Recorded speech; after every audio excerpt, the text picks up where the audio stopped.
Congressman John Yarmuth from Kentucky. He joins us right now. You know, and Congressman, it's going to come back to the House again. After the Senate says basically, no, we don't like it, it'll come back to the Speaker. The Speaker will then perhaps reach out to you and say, help me get the vote so I can pass something through. What are you going to ask for him? What do you want from him in order to support what he might do? Well, what we'd like to have is more reasonable spending levels. The levels we'll be voting on decimate many programs across our districts, as we know, from sequestration, docking military pay, killing Head Start programs and Meals on Wheels programs. So we're going to ask for a higher level of spending to more adequately fund these very vital programs. You know, there's also the president. He's going to be holding a meeting with leaders, Hill leaders, next week, we are hearing. And in the past, these sort of high-level meetings really haven't borne too much fruit. Might you expect something from that meeting, or is it really better that the president lay low on this?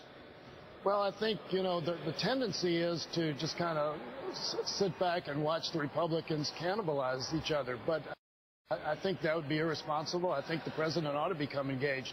You know, one of the problems right now is that my Senator, Mitch McConnell, is in the middle of a very difficult political situation. So one of the people who could actually help negotiate a resolution to this impasse is kind of on the sidelines because of his own political situation. But I think the president ought to be engaged. You know, some Democrats, actually one Democrat did vote, two Democrats voted yes for the continuing resolution that just passed. What might be driving them? Well, I think some people, I don't know who the two were, but it might have been that the spending levels in the CR that we just voted on were too low. It might have been a couple people who actually are sensitive to the Affordable Care Act and don't support it. I don't know. Again, I don't know which two they were, but you know, 2 out of 201 of us, not a very significant factor. You know, Congressman, we've seen some 40 votes to defund Obamacare happen so far. Is it going to be that intractable here with the continuing resolution, the budget going forward, that they will not move off a center here, or what center for them?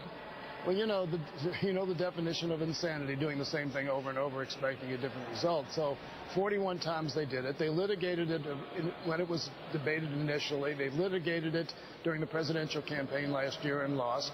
41 votes this year. You know, it's time to just stop this and understand that they're not going to be successful. Will it stop, based on what you've already said, 41 times and 40 times? You know, I think right now, the first 41 times were abusive to the system and the process. This one has the potential to being abusive to the country if it results in shutting down the government. If they try it again on the debate over the debt ceiling, they will really damage the country and possibly the world economy. I think the American people will tell them it's time to stop this when they're actually holding hostage the very operation of our government. What Speaker Boehner did over the last 10 days, as you have watched, he's come through with a solution for himself, if you will, basically saying, okay, Tea Partiers, I'm giving you what you will. It will fail, and you will learn a lesson. You're saying they will not learn a lesson. So does it save the Speaker? Does it save face for him here? You know, we had a meeting about another subject yesterday, and one of our members, our leadership, made a very important comment. He said, at some point, Speaker Boehner's going to decide that he doesn't want this job anymore, and then we'll get a break in this logjam. And this particular leader said he thinks that Boehner's close to that. I wouldn't blame him a bit if he just said, I'm going to cut you 40 ideologues loose. I've got a responsibility to the country. I don't care if I have this job anymore. It's probably not very much fun anyway. How close, Congressman, are you saying? One more vote? How close? Well, I think if we get to the debt ceiling vote and risk the defaulting on our obligations as a country and risk the full faith and credit of the United States, I think that's a time when you put the nation first and you say, this job's not worth it. Yeah, that's when big business comes in and says, hey, this really does count in some practical ways. Not that this does not. Thank you, Congressman John Yarmuth, for your commentary today and your perspective.